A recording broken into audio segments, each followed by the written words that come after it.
Hello and welcome to my office. We have nothing going on at the farm at the moment. It feels like we've been rained out. We have 10% of our acres planted, but rain the last 2 weeks.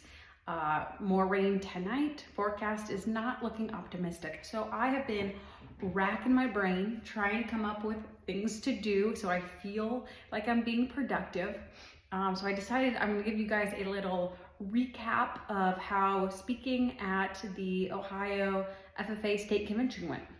So a little about how that came to be and how it went.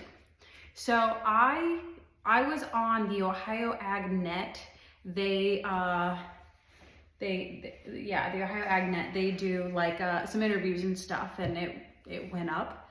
And so then one of the people that finds speakers, I guess, for the state convention heard that and was like, oh, this might be a good idea to have a local farmer talk to the kids, and then I do social media. And so they thought, I could talk about like how to get kids to share about agriculture online through social media, something like that. So that was in like January that occurred. I jumped on a phone call with one of the people that puts the event on, and she was like, is this something you're up for? And I was like, well, I haven't done it before, but I can try. The only time previously that I had like publicly spoken to an audience was I did a speech at my high school graduation, and like I would not say I like kicked it out of the park by any means. I wouldn't say like I got up on the stage and I was like, oh, I need to do this again sometime. But I thought it was a cool opportunity. And I was like, yeah, I'm gonna do it. I'm gonna say yes, get out of my comfort zone. And then like immediately after I said yes, like within 1 to 2 days, I was like, what have I done? I don't know how to do this. And then, but I'd been asked to speak at one other event, like locally. They had a speaker coming in from out of town named Amanda Radke, and she goes around all over the place. Like she's a professional. She's a seasoned public speaker, been doing it for forever. And so I was her like warm-up act at a local thing. And I had agreed to do that, I think like a couple weeks before. So I was like, well, I'm gonna have to come up with something for this, and then maybe it'll kind of be like the same topic and stuff. And then so that happened, and like that didn't go great. Of course, like my parents and the people that saw it were like, good job, that you did fine. But like I did not in like any way knock it out of the ballpark. I didn't love my speech itself. That speech was more like, this is how you build a presence online, and this is how we can like share about agriculture, and this is why it's good, and like you can monetize. But like I didn't love the speech. And like I also felt like the audience, like the people that showed up, it was like not people that were like, oh yes, I need to jump on TikTok tomorrow. It wasn't like I don't know, and it wasn't like great, because it was like more of like a almost more of a like, what do you call it when you work on something together in a group, or like a breakout session thing where you like you could discuss these things one-on-one or whatever.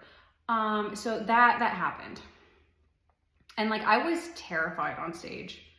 I was like shaky and like out of my comfort zone. The ending, I fumbled it, and I was like, okay, now I'm done now. And then I like didn't know how to get off stage. I don't know. It was like, it wasn't great. I went home. I think there was like a tear or two in my eye, and I was like, what have I gotten myself into? Because like that didn't go good. And like, that wasn't a huge audience. That was like, and I knew 90% of the people there. And so I was like, this is going to be a dumpster fire, a horrible dumpster fire. So then a few weeks after that, I got asked like unexpectedly last minute to speak at a different local event. And I was like, okay, like I need to do this because I need to get more experience because that was bad. And then this one, like this was an antique tractor speech. So I kind of like shifted it to like, hey, here are some of the good things that happens about sharing online, and like you can share your farm's history and stuff like that. And that one, like I was still so sick to my stomach, so scared day of, like definitely still shaky. My presentation, we couldn't get the volume to work. So there was like, I wouldn't say, I don't know, I was still nervous. But it went a lot better, like the actual me giving the speech in person went a lot better than that previous speech I had done. The audience was like, there were also a lot of people were a lot older. This was the Antique Tractor, Association. You can assume these people are like a little bit on the older side, a lot of retired people, a lot of retired farmers that were awesome and amazing. And they were super supportive and like nice. And so like, I felt like that speech went better. I got some like good feedback. So I was like, okay, like I might live. I might do okay with this thing. And then during that same time, like there were like 3 different times that I was like, I need to send an email and get out of this. Especially after that first speech, because I was like, that was horrible. Like I don't want, also like, I don't want to like do a bad job for the FFA. You know what I mean? Like I don't want them to have a bad speaker and then everyone's like, oh yeah, they wasted their time and our time with this person. I don't know. So like there was multiple times that I was like, this is bad. I need to get out of this. Like what excuse can I come up with?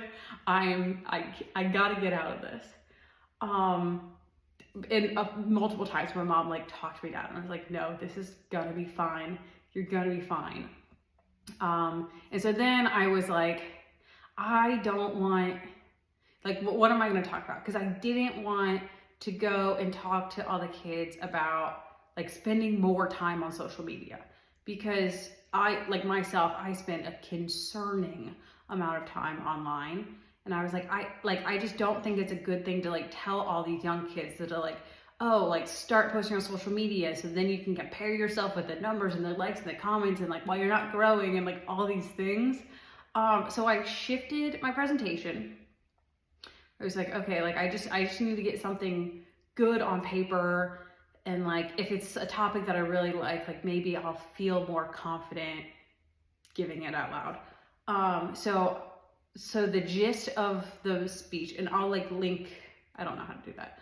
I'll figure out some way to like show you guys the presentation because it's also on YouTube. But I was like, okay, I'm going to talk to them about how like social media can be really detrimental, bad for our mental health, like makes us feel isolated and alone and like all the bad things. But also like I choose to show up on social media every single day. So like clearly I'm doing it for a reason. So like there's good there. There's like connecting with your peers, and there's sharing about what we do and storytelling and like potentially inspiring the next generation of people that maybe want to farm. And so then I was like, so there's bad, there's good. And then like I try to give some tangible takeaways of like how we can kind of avoid some of the bads and be more intentional about using social media as a tool to do good things. So I like finally got a good speech going. Like I got it written. I was like, okay, there's at least I have something to say here.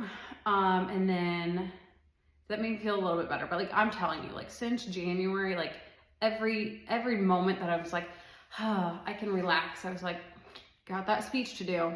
Got that speech to go to bed at night and be like, oh, today was a good day. But I have that speech.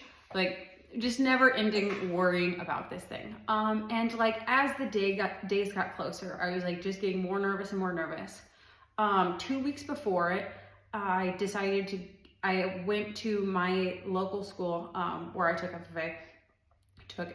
I was involved in FFA. It was like, I asked one of my teachers, I was like, hey, can I come give this to a class of students so that I know that they like understand what I want to say, like make sure they understand the references, like make sure no one falls asleep, and also just like practice it in front of some people. And like that morning that I was like, okay, I'm gonna go give this to him, I was like shaking in my car. I was like I was trying to write some checks before I left, and I was literally like, so scared, so terrified. And that was to 20 kids. And so I was like, this is a really bad sign also. But I gave my speech, completely forgot the ending. But I got like the bulk of it through. So I was like, I felt better. And also my ag teacher gave me like good advice. He was like, keep the audience engaged, like ask them questions, like make sure they're interacting, because these are high schoolers and like you need to keep their attention. And he was like, don't be afraid to like summarize at the beginning and then give the speech and then summarize at the end. Like you gotta keep reinforcing what you're saying so that they like remember some of it. So like I felt good about that. And then like the next 2 weeks, like before it happened, like every single day, just sick to my stomach all day, every day, worrying about this speech. And then a miracle occurred, okay? A miracle occurred. And it had been like wet and rainy and crappy outside and dreary for forever. This whole spring has been that. And then that morning I woke up and it was like actually sunny outside. And I'm a person where like I am directly affected by the mood in the corn market and like, you know, like those external factors. And like for whatever miracle, it decided to be sunny out. And I was like, I actually felt like relatively calm all day. And I was like, this is weird, because I haven't felt calm in centuries. So got ready, drove down.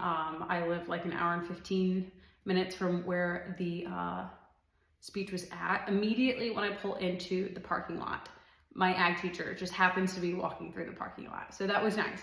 Right off the bat, I saw someone I knew, and I was like, it was good to see a familiar face, you know? And I had to be there like an hour and a half early to get my mic on, because like I did like the little face mic thing, whatever that's called. And they gave me, I had like my own private dressing room thing, which I was like, I can't have that. I can't be alone right now. I can't just sit in a room. I'll be too scared. So got my mic, and then some people showed me like the stage, and like this is like the area you can roam around in. Got familiar with that. And then I was feeling like pretty good, still like some nerves. And there was like a shocking amount of people I actually knew there, which was nice, like seeing familiar people that I knew, and I could like keep my mind off the speech and just be talking to other people. And then like the second session is like when I was speaking. And so they gave away some awards and stuff like that first. So a person took me out and we snuck around and we watched like the opening ceremonies and stuff. So I was like, okay, I'm gonna be up there, like interesting, okay. But like I got a feel for what like it felt like from the audience and like what the stage looked like. And then I went back and had to like just keep waiting. But I was like still feeling relatively calm, which I was like, this is weird. When am I gonna start panicking? And then like literally, like I was in the middle of some conversation with someone, and someone was like, hey, Zoe, it's go time. So I go and like I have to stand in the corner while they introduce me. And like I'm about to go out. I have my little headset on, which I was like very happy about, because holding a microphone, like I tend to like not, and I like to talk with my hands, as you've seen in this whole thing. And so I was like, I want the microphone. No, I don't want the microphone. I want the earpiece thing, so I don't have to worry about the microphone. And so then they announced me. And I'm like seconds away from walking out. They're like, wait, your mic's not working. And I was like, what? Okay. And so then they just throw a microphone to me and they're like, go. And I was like, so I had this headpiece on. And obviously like, and that has a string that like went down my shirt and stuff. And for a split second, I was like, oh, I should take the headpiece off because like I looked dumb with both the things. But then I remembered it was down through my shirt and like there was no turning back. I just had to have both things on. So I did that, walked out on stage. Okay, quick intermission there. Sorry, my dad called me. So I had to go on stage and I had both microphones on. And so like I was luckily I was thinking about that, and so then I cracked a joke about like, sorry, I wasn't like, I promised I wasn't having a panic attack backstage. Like there was just a issue, and that got like a little laugh, and I was like, oh, we're off to the races. And I got through my speech. Once again, like you can look it up. Like I'm not gonna watch it because I know there's parts of it that I was like, I said this wrong, or like I meant to say this and I said this. And I know I said and like and so, like a lot of times, filler words, you know, all those things. And I'm highly critical of myself at all times. So I'm not gonna watch it. But if you want to watch it, you can watch it. But I was like nervous the whole time, but like I felt fine. I felt like I like watching the kids. I was like, okay, they're like, they're high schoolers. For the most part, they're paying attention. Got some good crowd interaction when I like asked some stuff. So that was good. And I made it through. I remembered the ending. Thank all heavens, I remembered the ending. So that was like the one thing. I was like, as long as I can get the words out and I can remember how the ending goes, like I'm gonna deem it a success, no matter what goes wrong. But it was good. Yeah, so it was up, and then went and hung out, met up with my ag teachers. Now, Mr. Hoffman, he watched me at like the local thing, and then I went to his classroom, and then he watched this, and he was like, he was like, you have progressed. Like he didn't say anything like, oh, you sucked at the first one, but like, I didn't do great at the first speech. And I think like, I definitely like, thank goodness, like rose to the occasion when it was needed at this one. But yeah, it was odd because I expected myself to be like so terrified, but I actually like enjoyed myself. I mean, like I wasn't out there like having the time of my life, but I was surviving. Yeah, so that happened. It went good. I have no more speeches in the books or on the works, which feels great.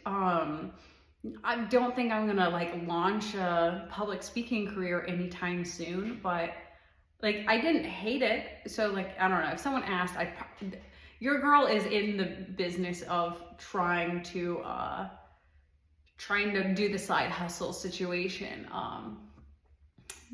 As you guys know, farmer in all of the debt. I'm always looking for a way to monetize.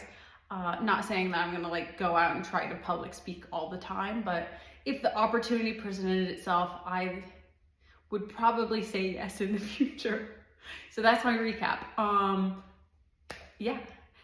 Also this YouTube thing, I don't know, I'm not trying to become a YouTuber, but I figured I can get some more long form content out here in this way. So see you later.